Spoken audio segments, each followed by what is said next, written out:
আসসালামু আলাইকুম বন্ধুরা, মাত্র একটি ডিম আর 1 কাপ ময়দা দিয়ে দারুণ মজার তিলের পিঠা বানিয়ে দেখাবো। এই পিঠাগুলো বাচ্চা থেকে বড় সবাই খুবই পছন্দ করবে আর একটি খেলে আর একটি চেয়ে বসবে। তো চলুন প্রথম থেকে শেষ পর্যন্ত রেসিপিটা দেখতে থাকুন, আশা করছি আপনাদের ভীষণ ভালো লাগবে। তাহলে চলে যাচ্ছি মূল রেসিপিতে। তো বন্ধুরা, প্রথমেই নিয়ে নিচ্ছি একটি ডিমটাকে আমি ফাটিয়ে নিচ্ছি। ডিমটা রুম টেম্পারেচার হতে হবে। ফ্রিজে রাখা ডিম হলে 1 ঘন্টা আগে থেকে বের করে রাখবেন। এবার দিয়ে দিচ্ছি 2 টেবিল চামচ তিল। এখানে আমি সাদা তিল ব্যবহার করছি, আপনারা চাইলে যে কোনো তিল ব্যবহার করতে পারেন। দিয়ে দিচ্ছি স্বাদ মতো লবণ। তারপরে দিয়ে দিচ্ছি 1/3 কাপ চিনি। চিনিটাকে আমি গুঁড়ো করে নিয়েছি। দিয়ে দিচ্ছি 1/4 কাপ গুঁড়ো দুধ। এখানে গুঁড়ো দুধটা দেওয়ার কারণে এই পিঠাগুলো খেতে কিন্তু অসাধারণ হবে। এখন আমি একটা হ্যান্ড উইচ দিয়ে সবগুলো উপকরণ খুব ভালো করে মিক্স করে নেব।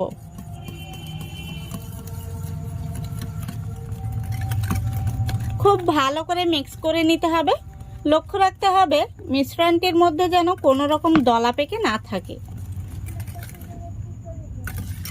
দেখুন একটি ক্রিমের মতো তৈরি হয়েছে। এখন আমি এর মধ্যে দিয়ে দেব 2 টেবিল চামচ সাদা তেল। তেলটা দেওয়ার পরে আমি আবারও খুব ভালো করে মিক্স করে নিচ্ছি। দেখুন খুব ভালো করে আমি মিক্স করে নিয়েছি। এখন আমি এর মধ্যে দিয়ে দিচ্ছি 1 চিমটি বেকিং পাউডার। বেকিং পাউডারটা দেওয়ার পরে আমি মিশিয়ে নিচ্ছি, এতে করে পিঠাগুলো খুব সুন্দর হবে। এখন আমি এর মধ্যে দিয়ে দেব 1 কাপ ময়দা। ময়দাটা আমি আগে থেকে চেলে নিয়েছি।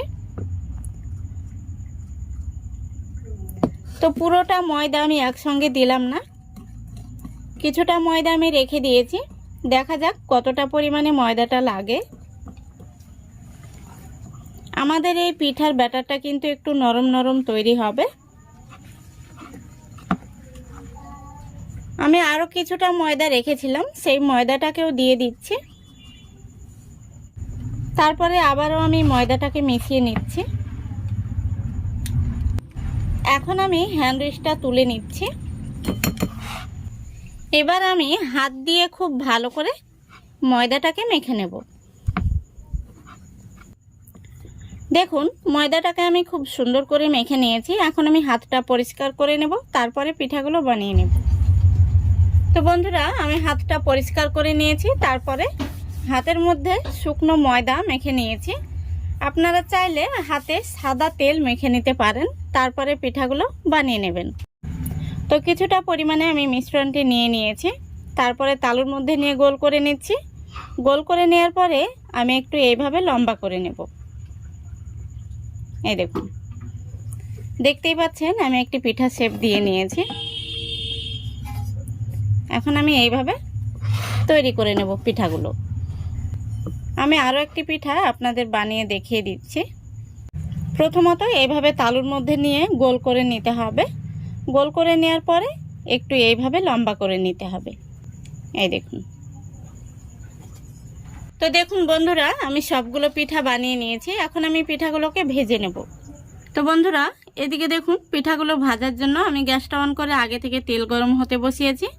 আর তেলটা খুব সুন্দরভাবে গরম হয়ে গেছে। এখন আমি একে একে তেলের মধ্যে পিঠাগুলো দিয়ে দেব।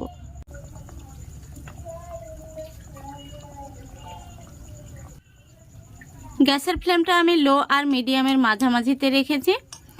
এইভাবে রেখেই পিঠাগুলোকে ভেজে নিতে হবে। কিছুক্ষণ নাড়াচাড়া করে নিয়েছি। এখন আমি পিঠাগুলোকে উল্টে দিচ্ছি। একটা সাইড হালকা কালার চলে এসছে। তো পিঠাগুলোকে এইভাবেই উল্টে পাল্টে লাল লাল করে ভেজে নিতে হবে। তো বন্ধুরা, এই পিঠাগুলো ভাজতে খুব বেশি সময় লাগে না, আর খুব বেশি তেলেরও প্রয়োজন হয় না। অল্প তেলেই এই পিঠাগুলো ভেজে নেওয়া হয়। আর এই পিঠাগুলো বাচ্চা থেকে বড় সবাই কিন্তু খুবই পছন্দ করবে, আর একটি খেলে আর একটি চেয়ে বসবে। তো বন্ধুরা, দেখতেই পাচ্ছেন পিঠাগুলো খুব সুন্দরভাবে ভাজা হয়ে গেছে। আর এখন আমি পিঠাগুলোকে একটি একটি করে তেল থেকে তুলে নিচ্ছি। কালারটাও খুবই সুন্দর এসছে। আশা করি দেখতে পাচ্ছেন, দেখুন পিঠাগুলো দেখতে কত সুন্দর হয়েছে।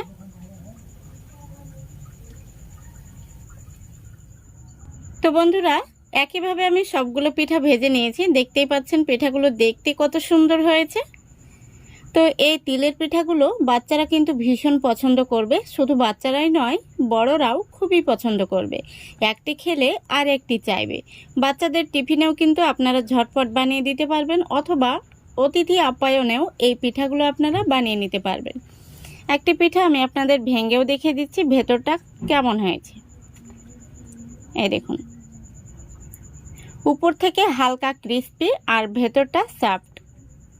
খেতে কিন্তু দারুণ মজার। আপনারা একবার হলেও বাড়িতে বানিয়ে দেখবেন, ভীষণ ভালো লাগে। আশা করছি আজকের এই রেসিপিটা আপনাদের ভালো লেগেছে। যদি ভালো লেগে থাকে অবশ্যই লাইক, কমেন্ট, শেয়ার করবেন এবং চ্যানেলটিকে সাবস্ক্রাইব করে আমার পাশে থাকবেন। আজকের মতো এখানেই বিদায় নিচ্ছি। সবাই ভালো থাকবেন, সুস্থ থাকবেন। খোদা হাফেজ।